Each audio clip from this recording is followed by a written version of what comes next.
So here we go.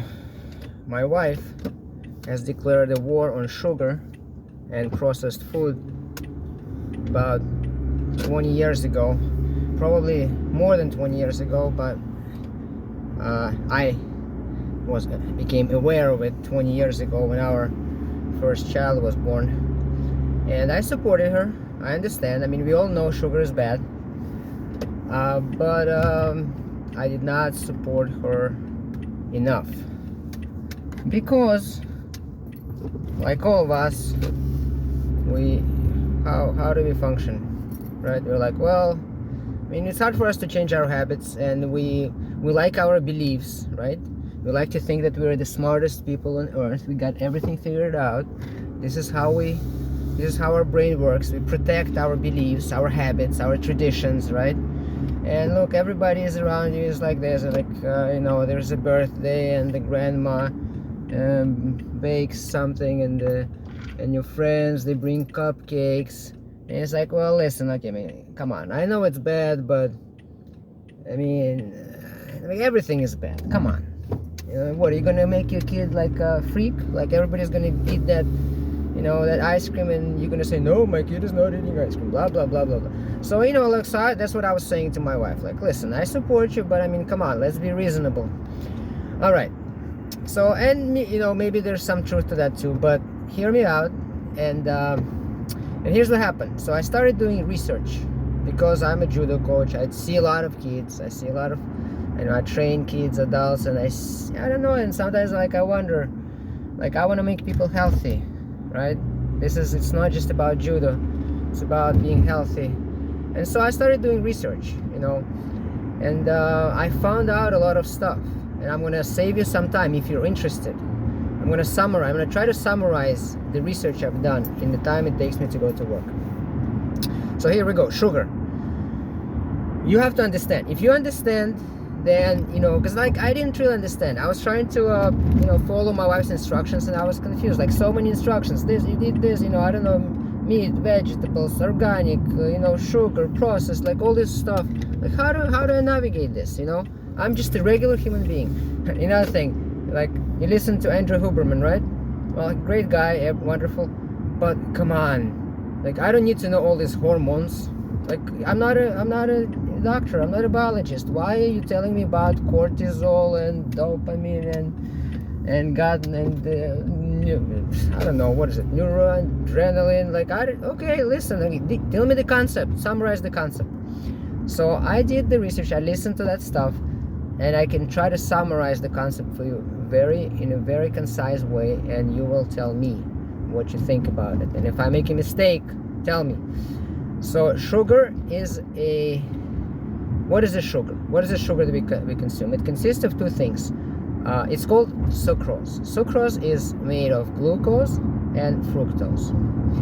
When they get to your body, they get metabolized differently. Metabolized means your body does something with it. It produces energy on it, or it stores it as fat.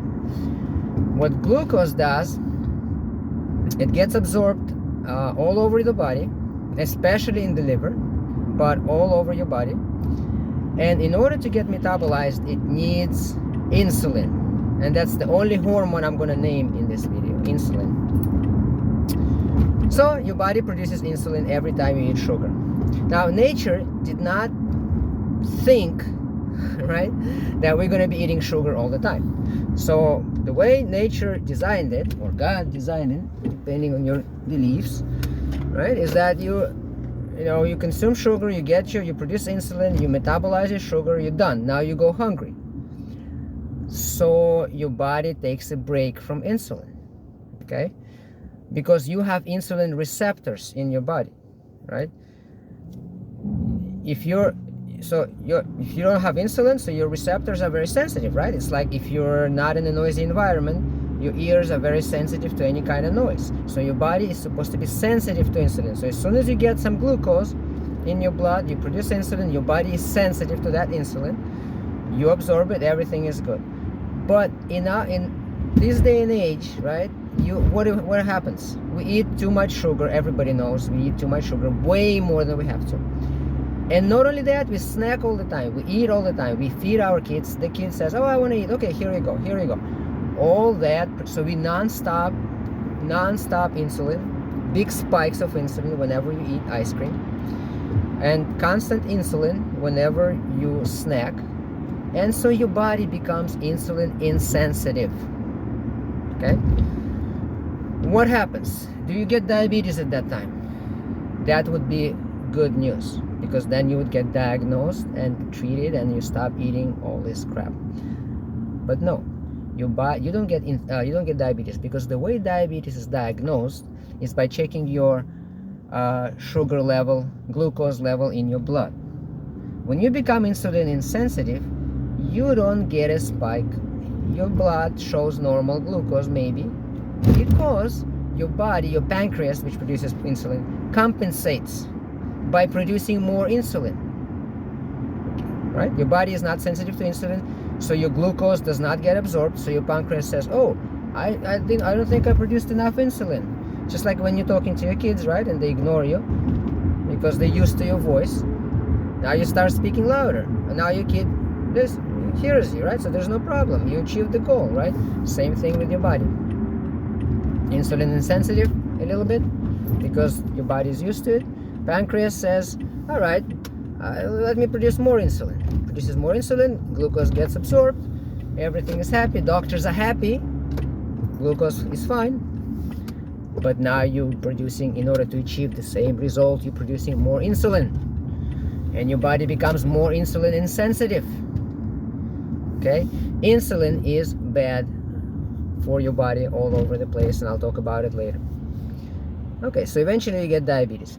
Now, because eventually you become so insulin insensitive that no matter how much insulin your pancreas produces, there's still elevated glucose in your blood. So by that time somebody detects it, or you feel some kind of symptoms, they detect it, and then they say, okay, you have diabetes, you have to stop eating, blah blah blah blah blah. But by that time it's too late, because the problem started long time ago.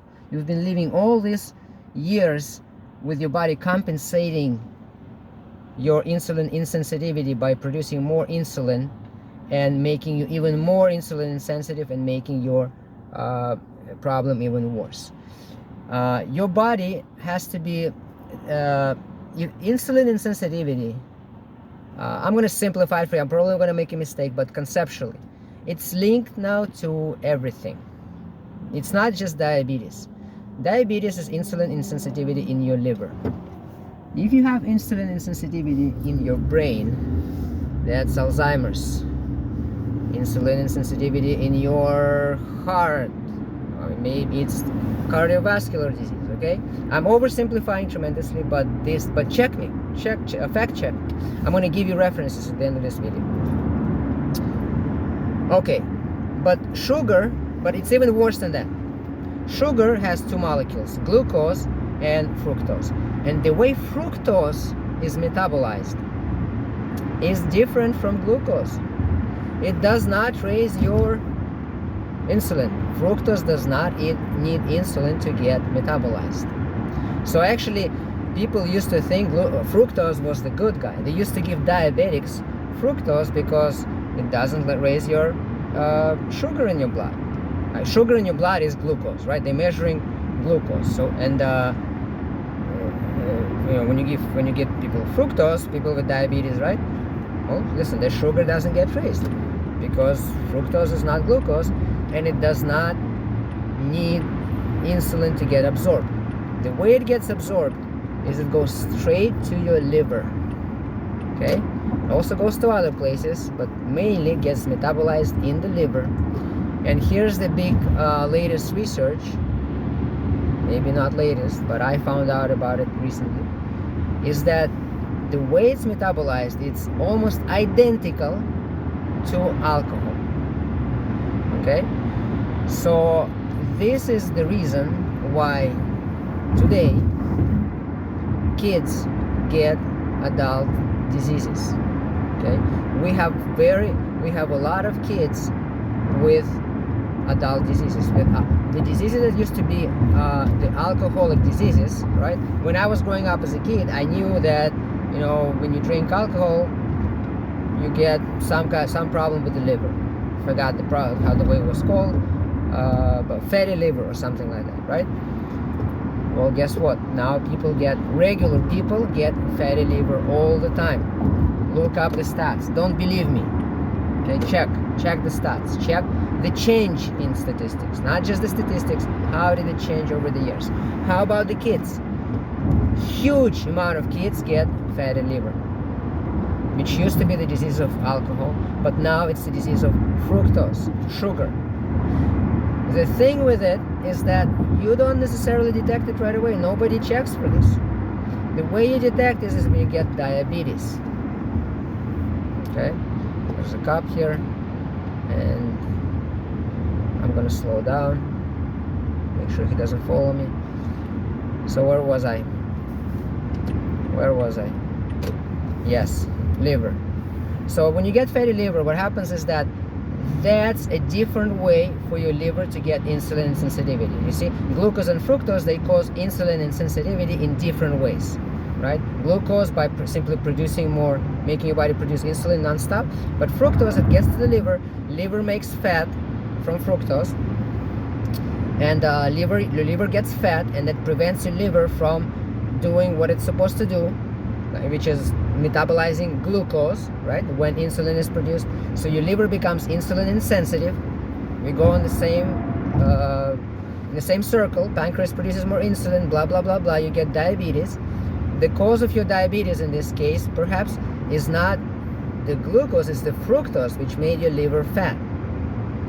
This used to be alcoholics disease, now it's kids disease. You don't detect it because for some time your pancreas is going to compensate, so you're going to think you're fine. But if you check, and they don't check, right? And we're going to talk about this later. Why don't they check? Why don't they do this? Many reasons.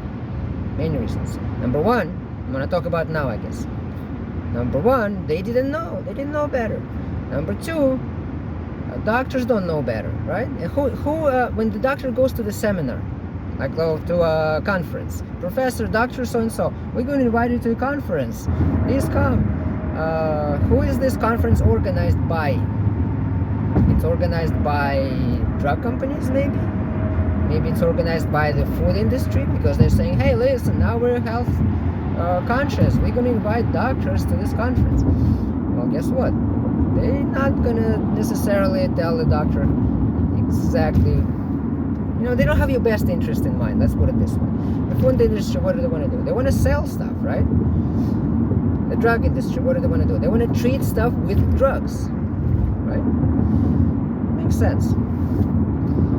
Okay, so what else fructose does? So think about it. Fructose is in fruits, which is another thing we have to understand. But fructose is in fruits, but fruits are not bad, and I'm going to tell you exactly why. But fruits, right? So fruits are not available all the time.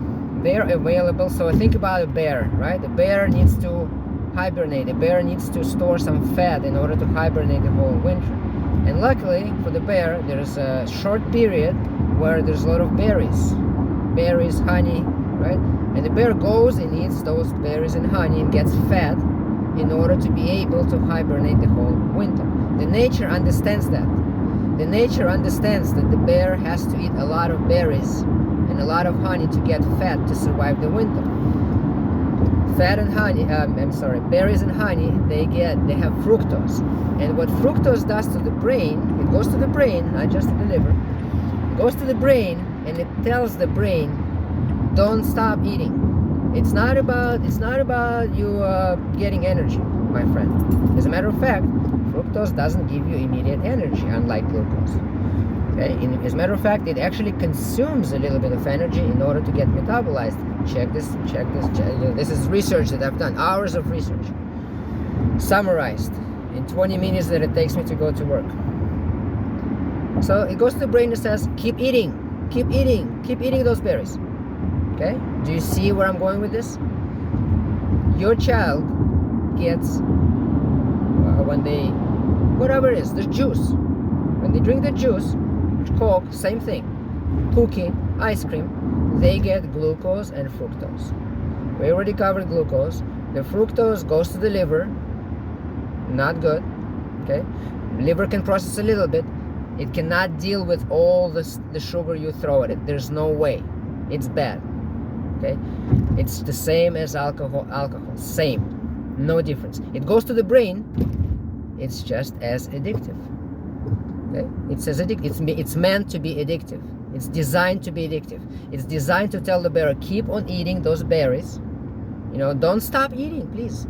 There's a hormone that I probably could mention, but I forgot the name. There's a hormone that's supposed to tell you you're full, and fructose suppresses that hormone. So fructose is like it used to be the good guy. Glucose used to be the bad guy. Fructose used to be the good guy, and now fructose actually is considered to be worse. Okay, it produces addiction. And if you don't believe me, try to keep your kid from sugar one day and tell me if your kid does not go through withdrawal. We're pretty health conscious in my family, but when I did all the research and I said, listen, you know what, today you're not getting your dessert. Oh my God. I'm like, what? Now I realize what we're dealing with. And this is addiction. This is slamming doors. This is kid turning into a monster. They don't get the dose. It's not good. Check it out for yourself. All right. So processed food, real quick. What's the problem with so you have to understand. See, people, like I didn't understand a lot of stuff. Like, you have to ask yourself, what is processed food? Why is it bad? Don't just say, oh, processed food is bad. If you don't understand, they're going to trick you. The food industry, they're going to trick you. They've been brain fucking you all this time, all right, for lack of a better word. Okay, and YouTube says I can curse, so as long as it's not in the first 7 seconds. So there we go. You can process food stuff thermally, you can process stuff mechanically, you can process stuff chemically. So when you process it thermally, it all makes sense, right? So you get things get converted chemically to something else, right? What if you process it mechanically? That's a big problem too. This gets us to the fruit. Why is fruit not as bad as pure sugar? Because fruit has fiber, and what that fiber does is it protects, it delivers, it doesn't let your body absorb all that sugar, at least not as fast.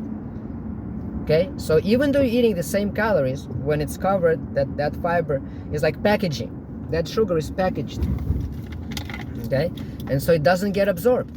It passes through your stomach and it goes to your intestine, which delivers those calories to your bacteria in your intestine, where it gets consumed. So those calories in fruit, they are not for you. They're not meant for you. They're meant for the bacteria. I'm exaggerating a little bit, but just to get the concept, right? Processing, so fruit is okay. It doesn't give you that insulin spike. It doesn't it doesn't overwhelm your liver, because that sugar is packaged in such a way that it doesn't get absorbed, or it doesn't get absorbed as fast, and it travels to your intestine, where when it serves as food for your bacteria, which is also very important. That's another research that has been very recent. Okay, so that's the problem with the processed food. Like, even if it's not processed, like thermally or chemically, if they take bread, right, they take whole wheat bread, and that bread is designed, it has those calories in that bread. They're packaged, but now they're not packaged anymore. Now you can absorb them right away. Okay, here I am. I'm almost there. Actually, I am there, but of course I have to take another minute because I'm probably forgetting to say something important.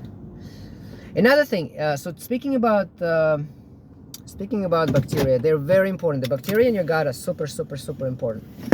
Turns out they produce stuff that's important for your immune system.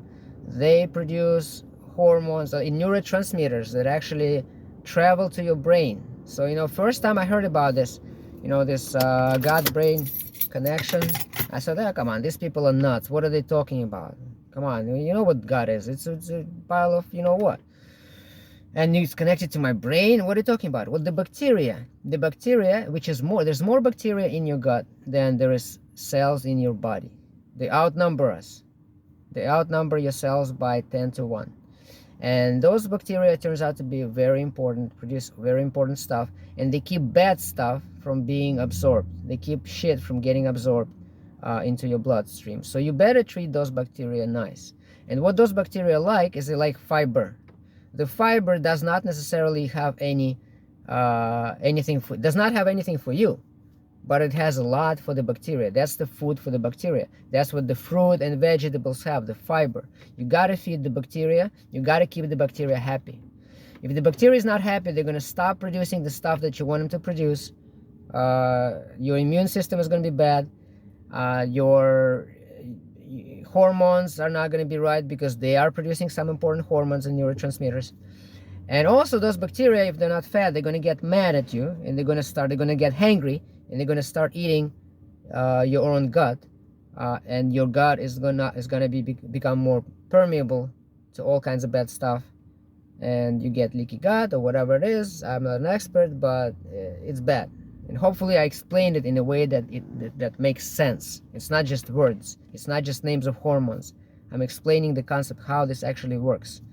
Last thing, why processed food is bad, is think about why. One of the reasons we use processed food is because it has a long shelf life. And the very reason it has a long shelf life is the reason that we shouldn't eat it. Because long shelf life means it doesn't get spoiled. But what does it mean for something to get spoiled?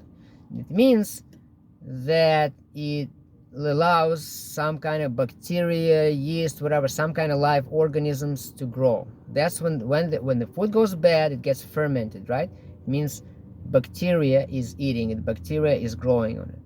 Long shelf life means bacteria either doesn't like it or gets poisoned by that food. That's the definition of a long shelf life. Okay. So what happens when that food gets into your intestine? Do you think your bacteria likes this? Do you think your bacteria eats it? Do you think your bacteria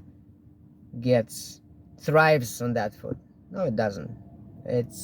You're killing your microbiome right there. Okay, so processed food is bad for 3 main reasons. One, it has been processed. It either got changed chemically, so what you're eating, even the ingredients. Last thing, how do they brainwash you? They tell you the calories, right? In every package, they tell you the calories. The calories are meaningless. It's not about. They want you to. It's like the political system, right? They don't want you to discuss the issues, right? Read Chomsky, Noam Chomsky. He has that famous book. I forgot the name right now. You probably remember if you know what I'm talking about. How do you manipulate people, right? Manufacturing consent, right? So in Soviet Union, they used to tell you, you have to do this or you go to Siberia, right? But in America, they don't say stuff. It's a free country. You can say whatever you want. But what they do is they frame the discussion. They frame the discussion in such a way that you have to pick Republicans or Democrats. Which is stupid. Who cares? Right? But the discussion in this country is framed in this way, that you have to discuss, you have to have 2 camps, and you can argue. There's freedom of speech. You can argue all you want. You can argue all day, and what you're arguing is not the issues, really. Okay, you think you're arguing the issues, but your argument is framed around the Republicans. Are you on our side or on their side? Us and them, typical, standard. Okay, and the food industry, they frame the discussion around the calories, right? Which is what they want, which is what keeps them out of court, which is what keeps you stupid, that's what keeps you ignorant, stupid, and they can manipulate you. Because I just explained to you that the calories in fruit is not the same as calories in pure sugar. It's not the same as calories in processed food, because they get metabolized differently. Okay, and it's the same thing. You can get calories from meat, from fat.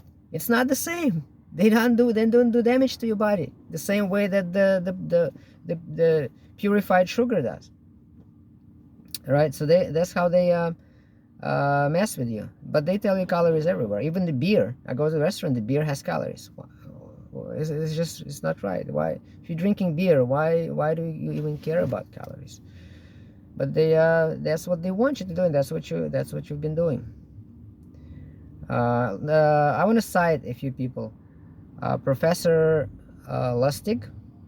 Okay, if you want, I know I talk a lot, but it only took me less than half an hour. And I try to cover everything, and I know I repeat stuff, but I try to repeat it for a reason, because I know that sometimes I don't know, I try to do my best. I try to explain. Professor Lustig, I mean, this guy is great. He's a professor emeritus in some kind of university. He is a pediatric endocrinologist. Robert Lustig, Lustig. Robert Lustig, pediatric endocrinologist. If you look him up, great speaker, great stuff. The guy knows a lot of stuff. The way he talks, he's the real deal. Okay, because you can tell by the way the person talks. His explanations are consistent. He doesn't have gaps in his logic. He understands how to deliver it. He doesn't, he understands that he's talking to regular people. He doesn't go too heavy on the hormones. He explains the concept. He is the real deal. He deals with real patients. He has kids. This is what got him on this mission. So his own kids started having weight problems. He was a pediatric endocrinologist at that time. By the way, I try to simplify it, but the thing is that the whole sugar, it's linked to everything now. I mean, if you do research, just don't be lazy. Do some research. Now that you understand how it works, do you think it's not linked to ADHD and autism?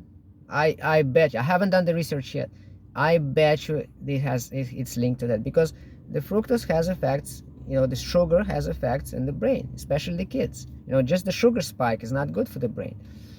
I can go into that too, but in another video. Like a sugar, does it cross you have a brain barrier, right? So you need the insulin, but do you need some parts of the brain don't need the insulin, right? So you get the sugar spike. You have all those effects. Interesting. It's so complicated, right? The fructose goes into the brain. It tells the brain, don't stop eating. It's addictive. It's linked. It's already linked.